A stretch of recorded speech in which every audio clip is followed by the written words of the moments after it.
Against all odds, next morning I got up bright-eyed and bushy-tailed. And I had my kind, unknown assailants to thank. The beating had taken its toll, but for the first time in months, I had slept like a baby. Oh, come on, Helen, focus! All right, take 5. We'll work on that double backhand later.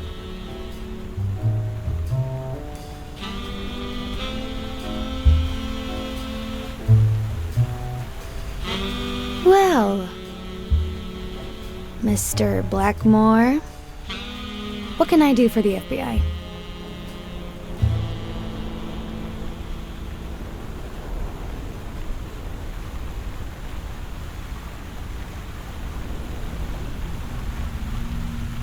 What every blue-blooded American should do.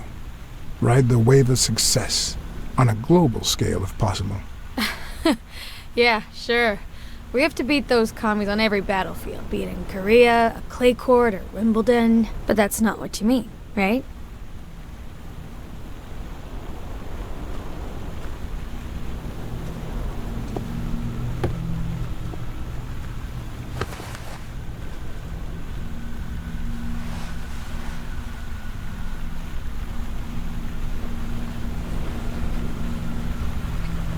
Maybe if we could speak in private? Alec! Coming! You've got 4 minutes, Mr. Blackmore, so... make them count.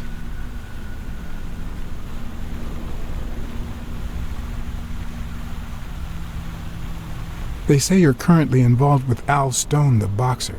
Is that correct? Wow, the FBI sure knows what it's doing. So, out of the 100 million Americans who know about that, who did you extort to get such highly confidential information? Don't beat around the bush. We know why you're with him. Oh, so you like his biceps too? Desmond O'Leary asked you to seduce Stone. Why? What? No, I met Al by chance at a party. A party hosted by Desmond O'Leary. No, that can't be. No one is that shrewd. Not even him. Damn, I hate that bastard.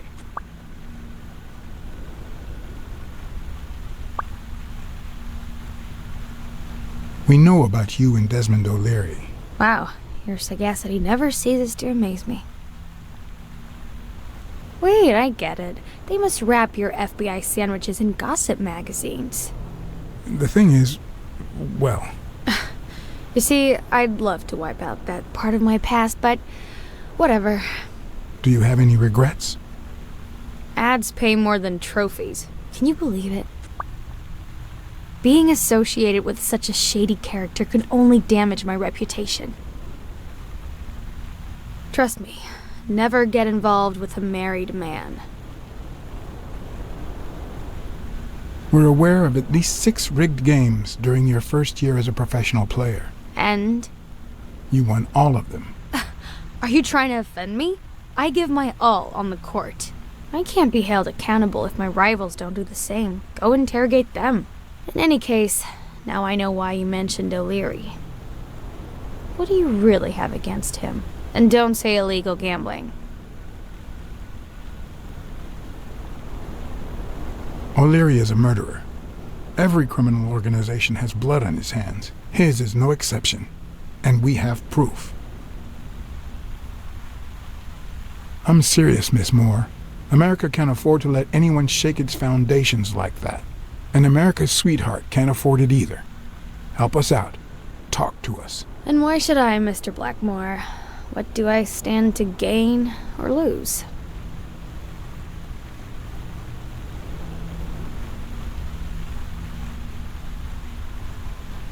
I'm sure you're aware that we could end your career if what we know goes public. But no one wants that to happen, right? This is actually quite simple.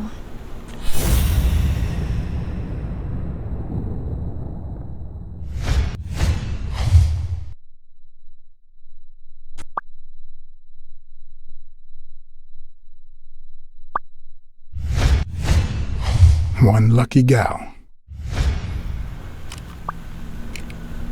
You have a light, sir?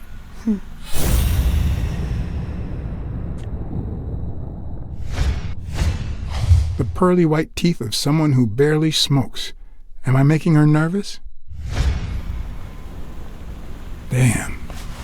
I'm almost out of fluid.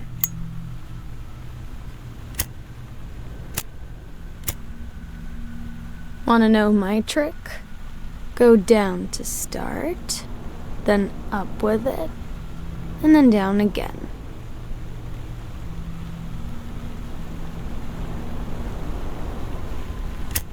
Don't worry, I'm not making any assumptions about your masculinity.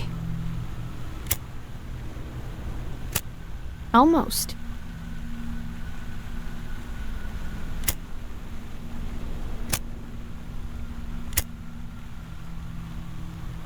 Thanks.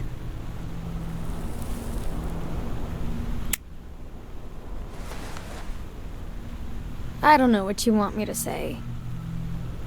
You're trying to frame O'Leary, perhaps rightfully so, but I think you're barking up the wrong tree. Believe me, if I had the slightest... Come on, Helen. Time to work on your backhand. Let's go. Do you smoke?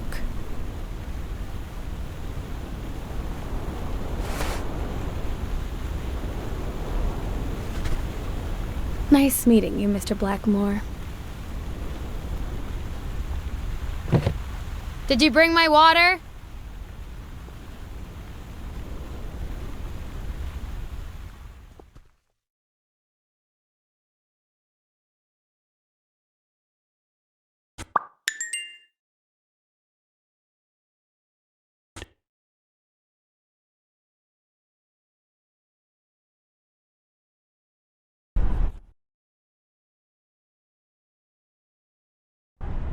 She tossed the cigarette in your face? You're such a loser! Too bad I was busy chasing Cassidy. If that had been me, America would no longer have a sweetheart. So, what do you say, you and me, we change places next time, huh? Your turn. Now tell me, what did you find out? You're gonna love this. You ready? I've got news, but I happen to also have a Blacksad. He's off with that hole, isn't he? What? Who is... Oh, Mrs. Colbert. I told him I knew all about it. You know, after our chat, he cried and asked me to forgive him. He said he was gonna leave her, that he loved me, and it was over. But last night he got a phone call. He said he had to work, and he still hasn't come back. Nobody's seen him at work since yesterday evening. He left with her, didn't he? Tell me the truth. I can handle it. I don't know how to put this, but your husband is dead. He had an affair with his boss's wife. I'm guessing you know who I'm talking about. He found out and killed him. Mrs. Colbert?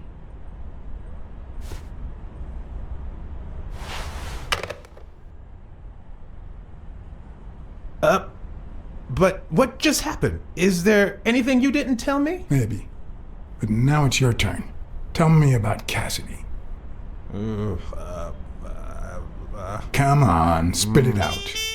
I didn't find anything suggesting that Cassidy had anything to do with Dunn's murder, but That's quite the tale. I know Cassidy will be playing poker tonight with one Howard M. Farnham II, a Texas tycoon looking to get his claws on the boxing business.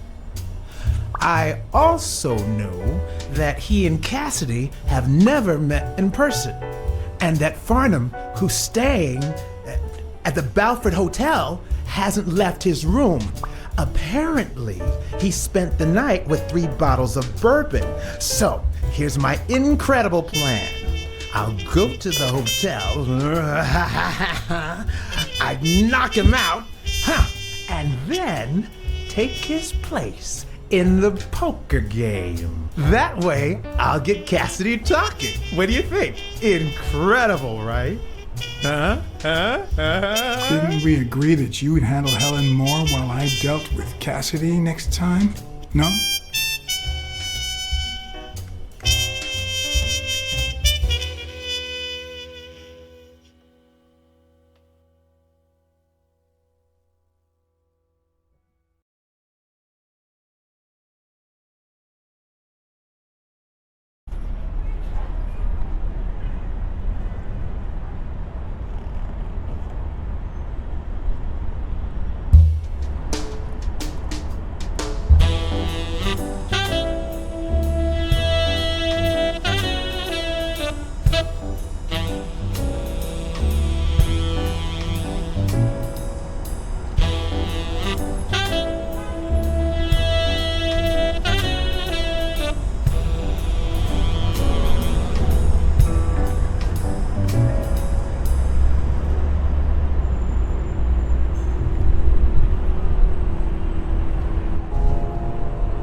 Good afternoon, Mr. Farnham. What's going on? Allow me to introduce myself.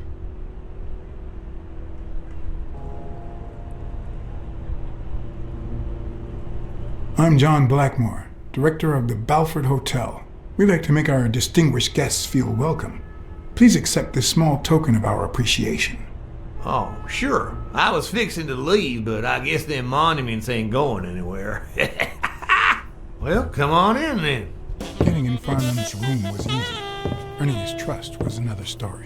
But I always have an ace up my sleeve. Blackmore? You okay, partner? The best way to earn someone's trust is to make them believe they've earned yours. And sometimes, the best way to fake it is to tell the truth. I don't know where to begin.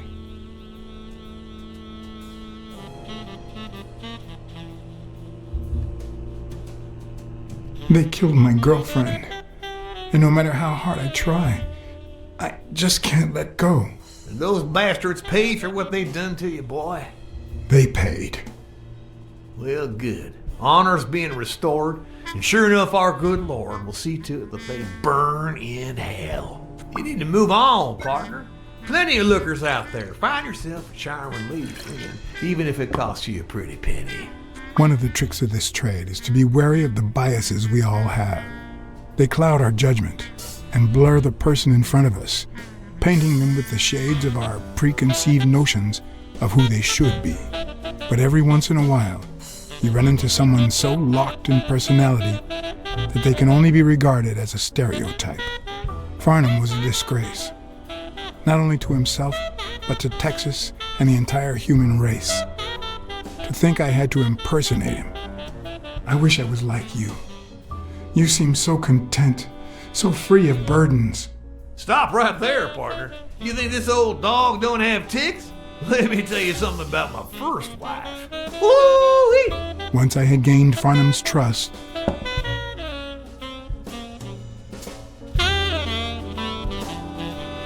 the hard part was deciding what I needed to know to become him and not get myself killed.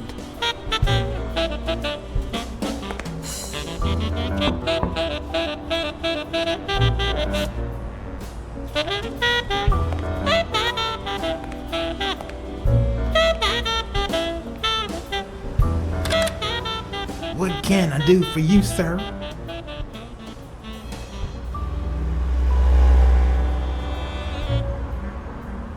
Howdy. My name's Howard M. Farnham II. Okay.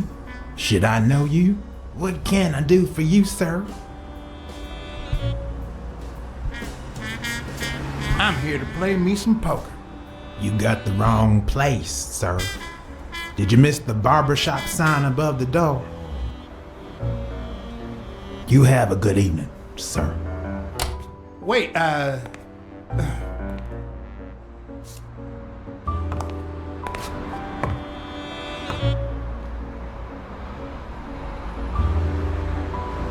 What can I do for you, sir? Farnham was one hell of a drinker. I had to get the information out of him before he drank himself unconscious. Otherwise, I'd have to find that information myself.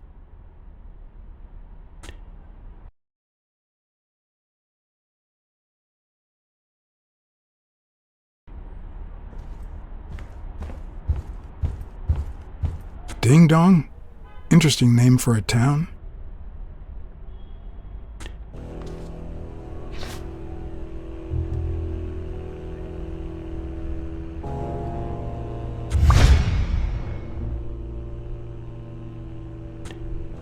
yes, I got a Vietnamese slave last night. No, please, come in. Of course, I remember you. Take a seat.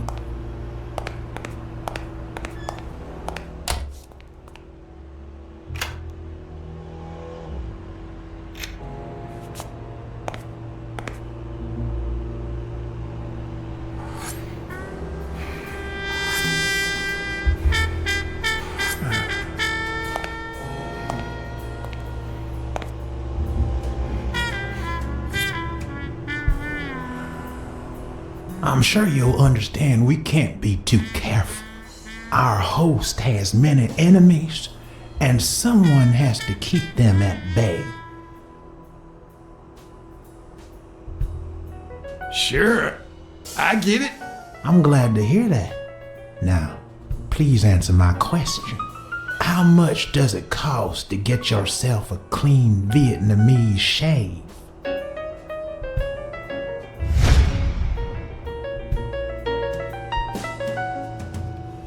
And then, sure enough, Booth put the nail on the coffin of my first marriage. You know, the wife that caught me cheating with the maid. My second marriage, too. You know what I did to her daddy? Same old with several mistresses. So I decided to stick to my guns and only deal with hookers. Even if I did end up marrying some. I feel you, Mr. Farnham. So I'm going to be honest with you.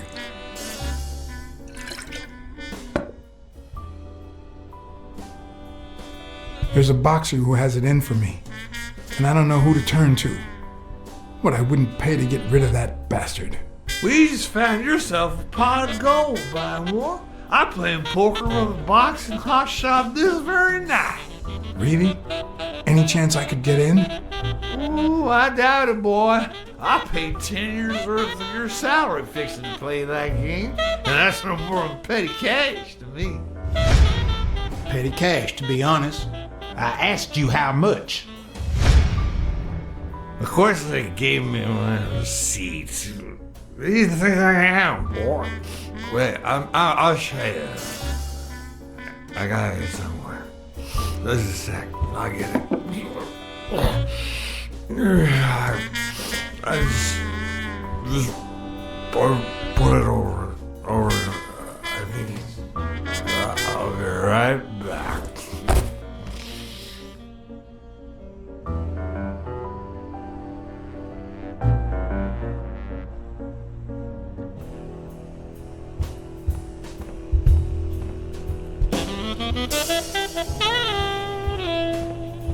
Ding Dong? Interesting name for a town.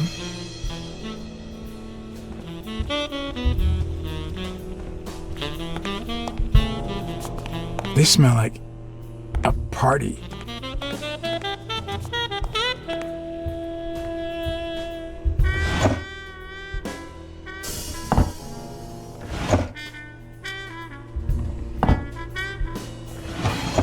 Not even a Bible.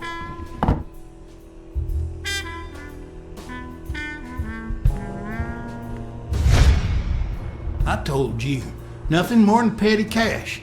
Never given a second thought to them small numbers. And you never will.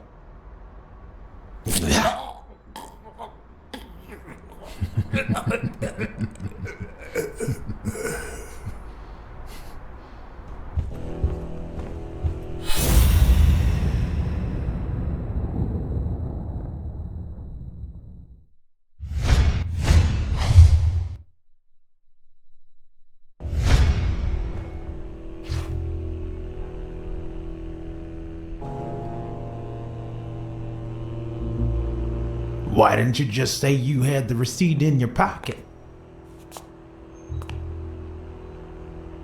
I'm almost certain, but tell me, who told you to come to this barber shop?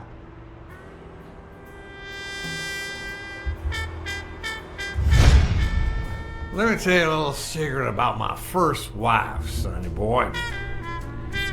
When I met that woman, she had no manners, no money, no... Who in the hell?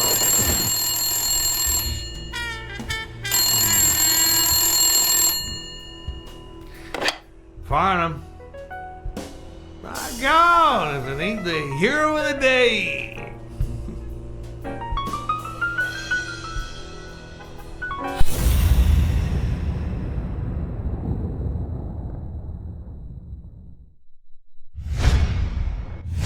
I probably don't need to imitate his gestures during the game, but it certainly wouldn't hurt to try.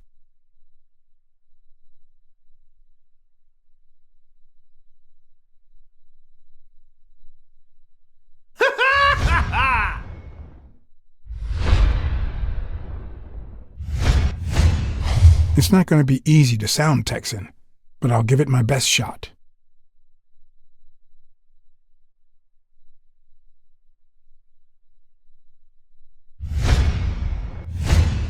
This'll surely imbue me with the Texan spirit.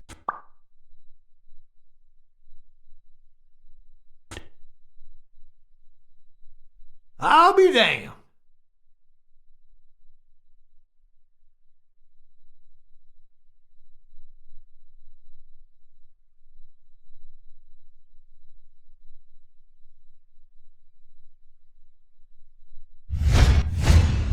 Nothing says Texan like a cowboy hat.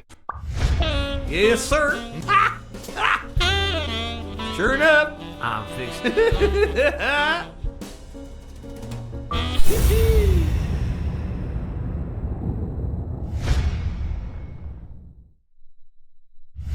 Boxing at the Grand Ole.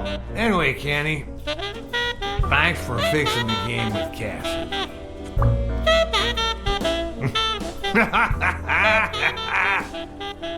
God bless you, brother.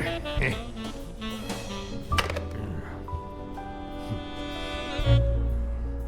craziest goddamn Texan in New York. My good old friend Kenny, craziest goddamn Texan in New York. You know how many Kennys there are in New York? Kenny who?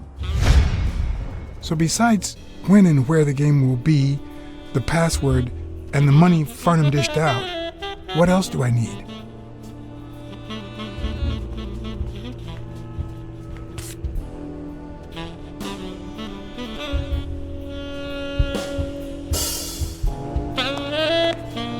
They smell like a party.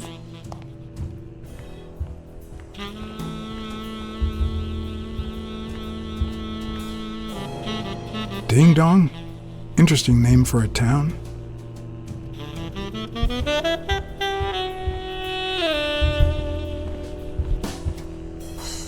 At least it's comforting to know that when Farnham drinks too much, his female companions have less of a hard time.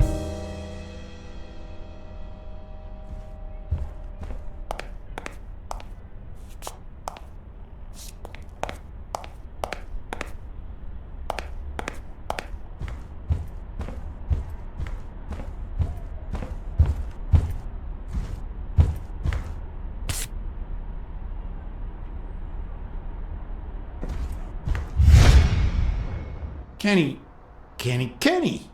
Hey, do you think you can't be friends with someone and not know their last name? Let me think. No.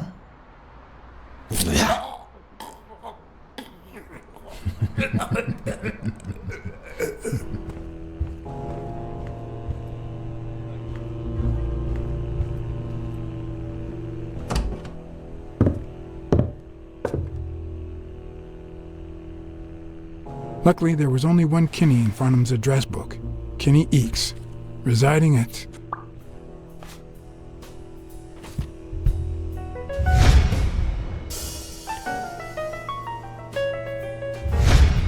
Cornell Plaza, Manhattan. Stunning penthouse. I'm not surprised.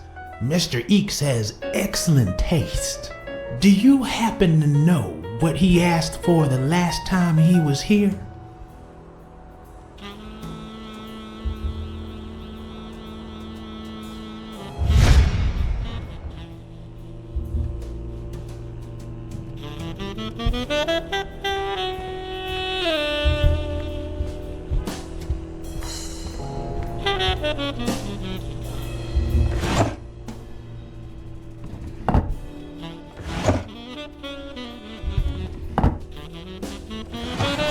Not even a Bible.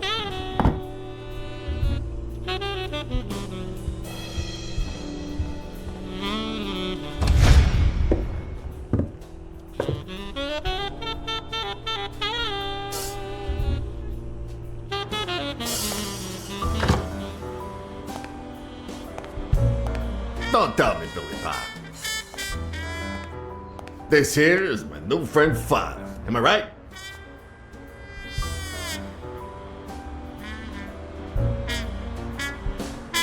Sure enough. Your barber was fixing to give me a shave. You can get a good shave at another time. Billy Bob is always at our beck and call. Of course. Hey, come on. Let's get in there before they finish all the bourbon without us. I haven't frisked him yet, sir. I don't think that'll be necessary. Mr. Farnham here, he's an honest Texan. And I'm sure he'll hand over his weapon if we ask him to. Right? I would if I had a gun on me, but I don't. Are you kidding me?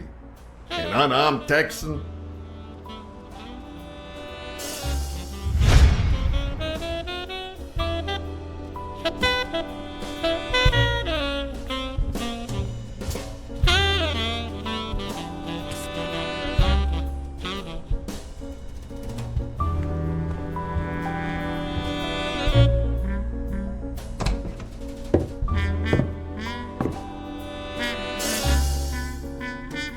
No matter how superficial someone may seem, there's always a way to win their heart.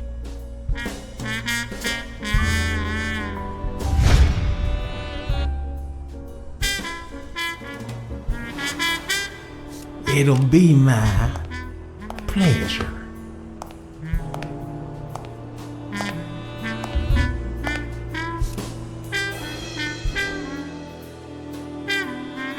Welcome, gentlemen. Chips are on the table and guns are in the safe. Now, we got a lovely night of poker ahead of us full of smoking and bourbon. So let's get started. Take a seat, Mr. Farnham. Let me introduce you. To my right, wearing gray boxers and weighing in at 140 pounds, the owner of Pink Vice, the largest meat market in all of Manhattan. In other words, a real son of a bitch. No offense to the women he exploits. Our reigning champion, Oswald Quince. A title I aim to keep, provided our new contender here doesn't interfere.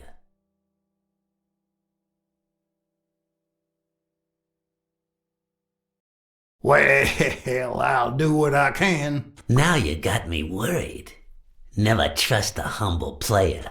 The truth is that our friend Farnham owns the largest and, I dare say, most entertaining establishment in Texas. Really? So we're colleagues then? Yeah, you wish, Quince. He owns a casino. Damn. And it's not even in Austin or Dallas. It's actually in a little town called, what was it? Darn it. I looked it up the other day. Had a funny ring to it. I hate it when this happens. I thought they moved all Texan casinos to Vegas, where gambling is legal. You mean Ding Dong, Texas? Ding dong! That's it.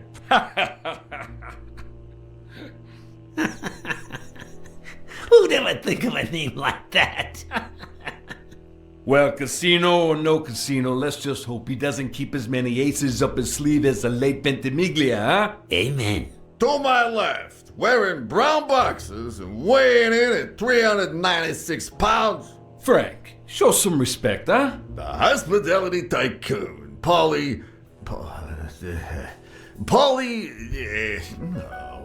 Tycoon? I just own a small bar with pool tables. Clients drink close to nothing and play even less, but certain business transactions just couldn't happen anywhere else. Damn it, Paulie. Why don't I know your last name? Because they took it away from me. You have no idea how good my ex-wife's lawyer is. Women, they even take our damn names.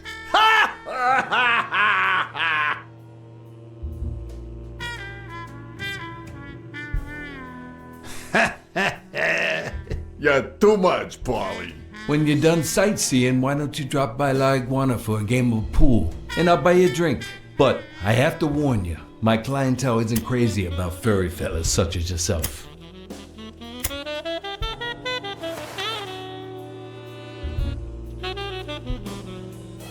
Thanks. I love me some pool. Perfect.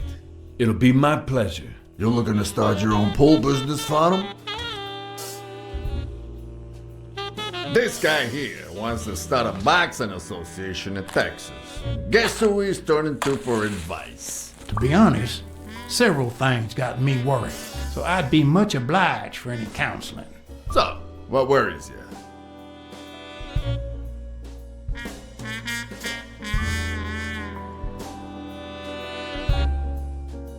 Homicidal boxers like Bobby Yale. Ha! That's some piece of news, huh? Hey, I don't know if he did it, but the real problem is that the fight against my champ Stone might not even frickin' happen. The good news is that I've almost convinced the governor to let him out of prison on the day of the fight. Under police escort, that is. I bet you the audience gets a kick out of that. Billy Bob, bring out the bourbon. We're drying up here. I'll deal with a fresh deck, of course. We respect traditions in this establishment. Poker is as boring as it is simple. All you need to do is read people's faces. And even the worst detective has that trick up his sleeve. The real issue is knowing what to play for when there's much more than just money at stake.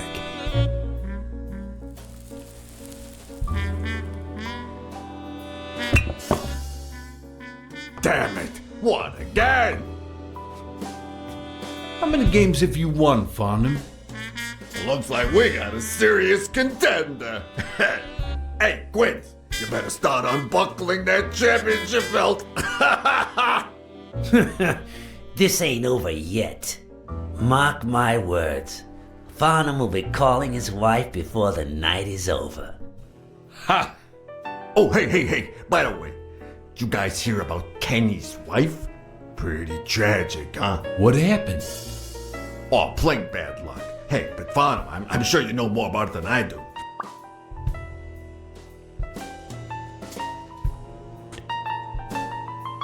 I think she's got the cancer. No, that ain't it. I'm pretty sure it had something to do with her head. Damn! I don't like waiting. Kenny won't like it, but I'm not gonna sit here wondering. Billy Bob, pass me the phone. Come on. Sometimes you get the feeling that it's all gone wrong, that you've made a terrible mistake.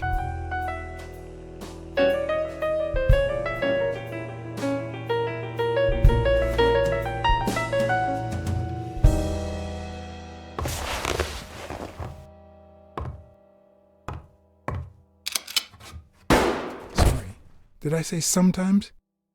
Huh. No, that only happens once in a lifetime. More about it than I do.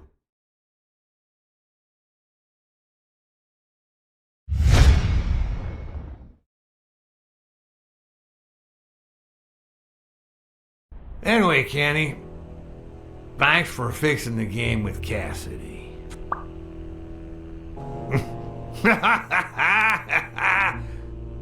God bless you, brother.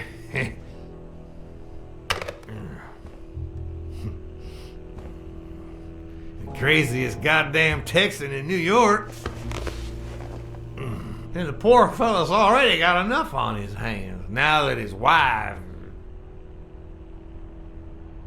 Tell me more about your first wife. Oh, right. Where were we? Same difference. Another drink?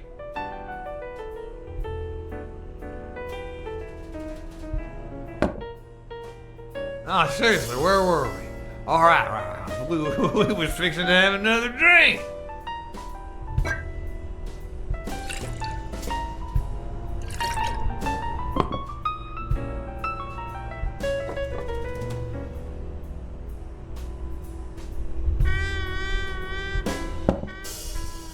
Hey, it's coming back to me now. We were talking about my wife, right? One of them. Same difference. Oh, horse.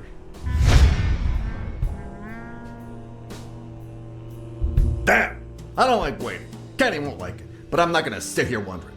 Billy Bob, pass me the phone. Come on. Sometimes you get the feeling that it's all gone wrong, that you've made a terrible mistake.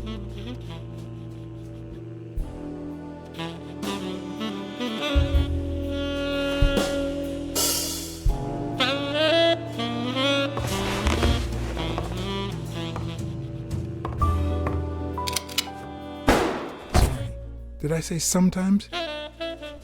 Fella's already got enough on his hands now that his wife... Women just gotta have their vices. She's in a rehab clinic now, hooked on tranquilizers and all that. That's it, tranquilizer. Don't tell me women don't have their vices, too. Bring out the bourbon, Billy Bob. Come on. Come on. Give me the bourbon. Maybe I spoke too soon when I said that poker is easy for a good detective. Let's just say it's relatively simple. There's always someone ready to surprise you. Relatively speaking. Well, I'll be damned. I don't believe this. What happened, Farnham? Beginner's luck doesn't last forever. And that's when the real champ comes in. I hope you're ready to lose it all, my friend. Poor Farnham. Came looking to make big bucks in the city with his boxing, and he's gonna lose it all with poker. I hope your counseling will make up for it. Yeah, so how can I be of help?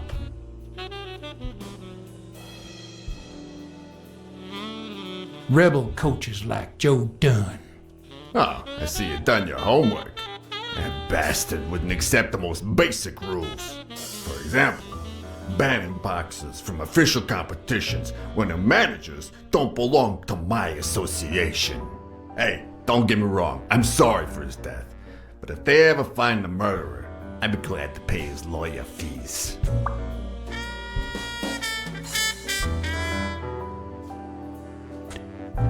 Having to compete with illegal gamblers like that old Leary fella. Huh? One would almost think that you live in New York, my friend. That son of a bitch killed one of my men and left the poor bastard on my damn porch. But he's a goner now.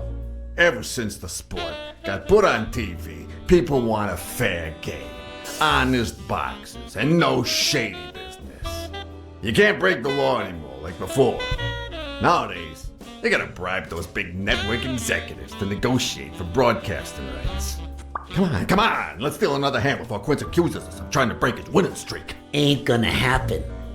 Gentlemen, I suggest you never tell your sons about this game, unless you want to lose their respect. Wait, you mean our sons actually respect us? I hear you. There's no way to set boys straight these days. They don't even respond to a good old beating.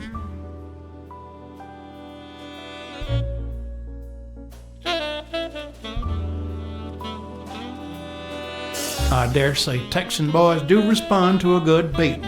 Hey, careful, Quince, you're talking to a pro. So, Kenny told me you had quite a house. How many kids you got in that house full of yours?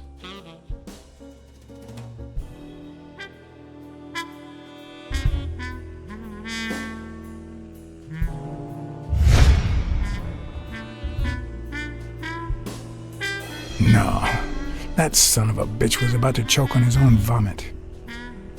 Although the communist in me reveled in the sight of a millionaire choking on his own vomit, even so, I couldn't just stand there and watch him die. Unfortunately, I didn't break a sweat trying to save him.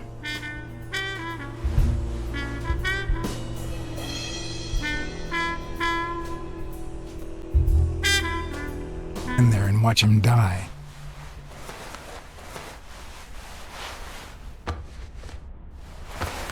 No, deserving or not, the man would live.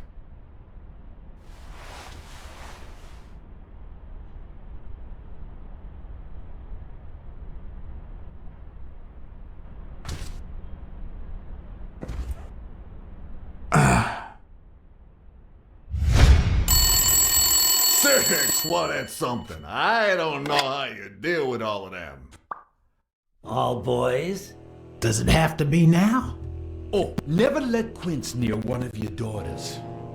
Come on, Folly. Children are sacred. I won't lay a Cassidy. finger on them until they're 12. After that, well... let's just say... some men have needs that can only be met by a young girl that age, if you know what I mean. Are you alright, Farnham?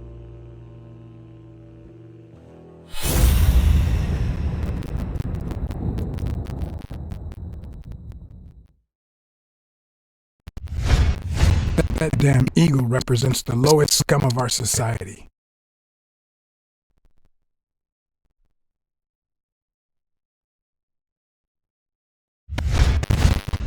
There goes your winning streak, you sick bastard.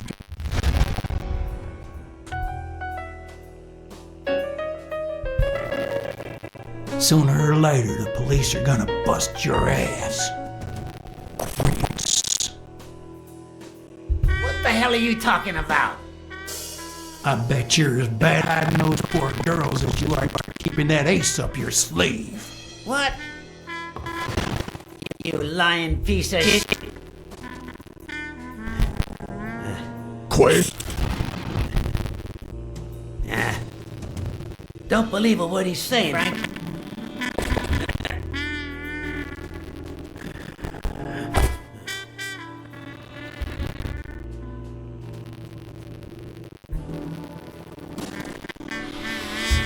Don't you dare call me Frank.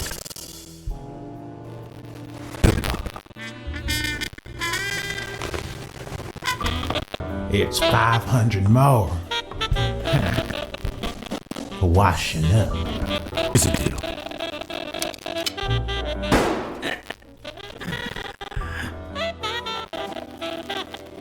Good call, Fly. I owe you one. Please, take that flying scumbag's toast. And mine too, if you want. I'm feeling generous. Hey, turns out Governor accepted my suggestion to let Bobby yell out of prison the day of the fight. Hey, this is turning out to be the perfect night. It's time to go ahead with your new venture. Call the fun. Your behavior at last night's game was utterly insulting.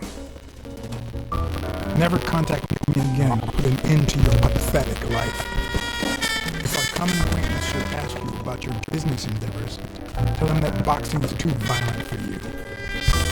Signed, Frank Cassidy.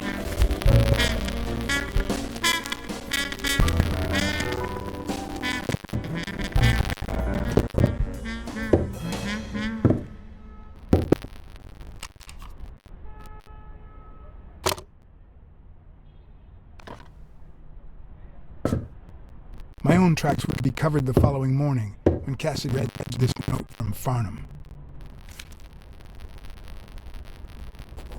Dear Mr. Cassidy, though I'm grateful for your kind help, last night's game made me realize that boxing is just too violent for a peaceful Texan like myself. I have decided to invest elsewhere. Yours sincerely, Howard M. Farnham II. Damn Texans.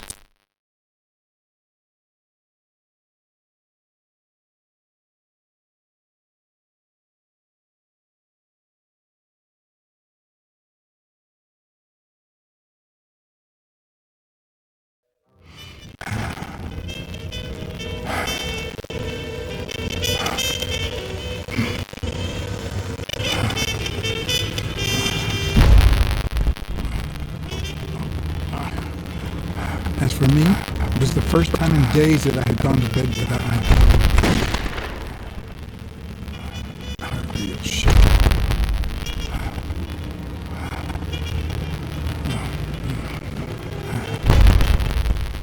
Nothing like a bruised body to help you to sleep like a baby.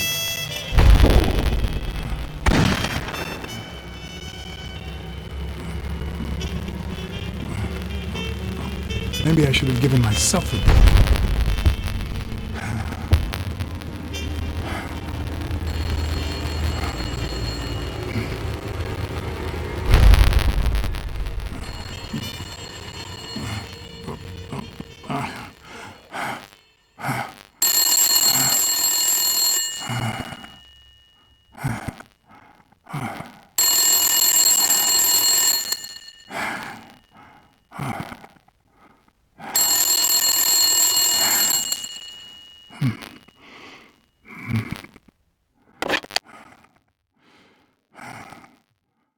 Blacksad.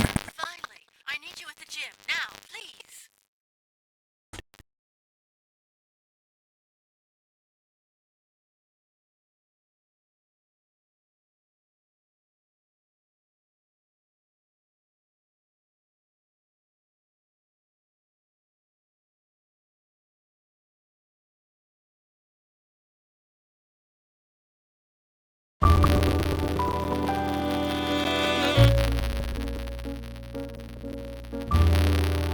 It was like this when I got here.